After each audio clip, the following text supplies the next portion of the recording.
Hello, I'm John O'Flaherty, the B3 burner, and if you're under the age of 30, chances are you don't remember component seatbelts that were two separate pieces and had to be attached together manually.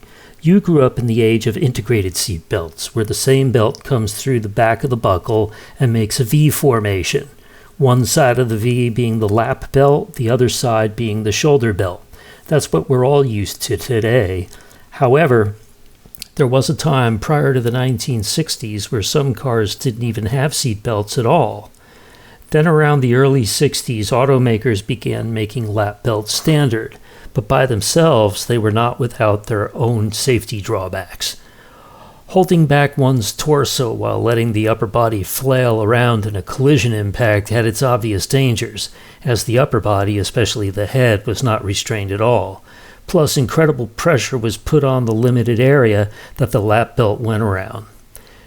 Then, beginning around the early 1970s, the automakers began mounting folded shoulder belts in a hideaway pouch in the ceiling.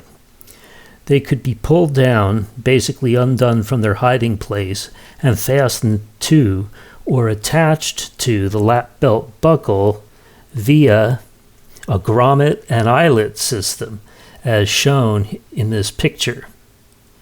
This was a much safer alternative, assuming, of course, that people chose to use them. However, most did not. The add-on component shoulder belts were an afterthought, and a cumbersome and clumsy to hook up. Unlike the lap belt that has a tensioner and can be eased in and out while the driver moves, the shoulder belt was rigid, taut, and only gave as much room as what the driver or passenger allowed through the length adjuster in the buckle. This made them very uncomfortable to some, as it held them rigidly in place. This was much safer, but people put a higher premium on comfort in those days than they did safety. Therefore, they mainly went ignored and remained folded up in the ceiling of the car by most people. When I first got my 1973 Cadillac Coupe de Ville in February of 2021, I too could have cared less about using the component shoulder belt. Before this car, I owned a 1970 Ford LTD that only had lap belts, and before that, a 1968 Ford Galaxy that also only had lap belts. In essence, I told myself old car equals lap belts only. Thus, it seemed I should do the same in the Cadillac. But the more I thought about it, I got to thinking that the law on seatbelts is very specific. If the belts are available in the car, you must use all of them, not just the ones you want to. So with that, I pulled the folded shoulder belt out from the ceiling pouch and hooked it up to my lap belt, with great confusion and difficulty at first. It was twisted, it was hard to pull out more belt from the length adjuster inside the buckle, and once it was set, it was hard to take up the excess slack through the slack adjuster. A week of that, and not being able to so much as lean forward to adjust myself in the seat, I said forget this, and I proceeded to fold it back up into the ceiling again. Now recently, I've had a change of heart. After watching a YouTube video about a 1971 Ford LTD and seeing some of the negative comments that the uploader got for not wearing his shoulder belt with his lap belt.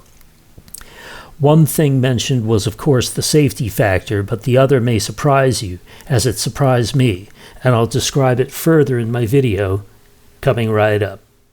Hello, John O'Flaherty. I have made the decision to reincorporate the shoulder harness into the lap belt. One, because it's safer, but two, I heard that when you're strapped in with your shoulder, it puts your back square up against the seat back. You feel and respond to the motion of the car better.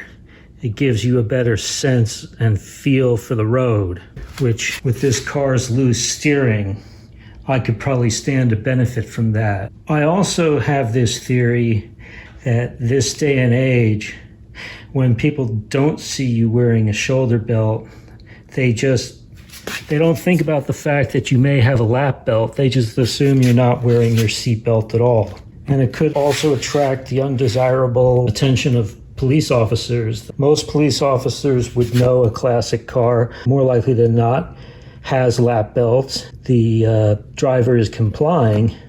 But in fact, in this case, if they look up at the ceiling, and these shoulder harnesses are in this little pocket in the ceiling, and you can see it across the way. If a police officer wanted to be technical, he could say, you know what? I see a seatbelt pouch up in the ceiling there. You're not wearing your shoulder harness, and you ought to be. Now, in February of 21, I experimented with the shoulder harness and found it to be annoying because it's not automatically connected.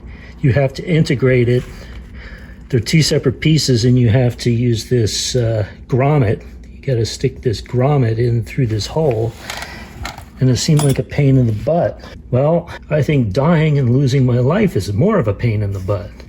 Plus, I found out with this little taper, I can adjust the length of the shoulder harness, and it doesn't necessarily have to pull on me, but it should be snug. So for these reasons, I'm going to give it a try again and see how I fare. I'm John O'Flaherty, the B3 burner. Stay safe, stay belted in, and I'll talk to you later.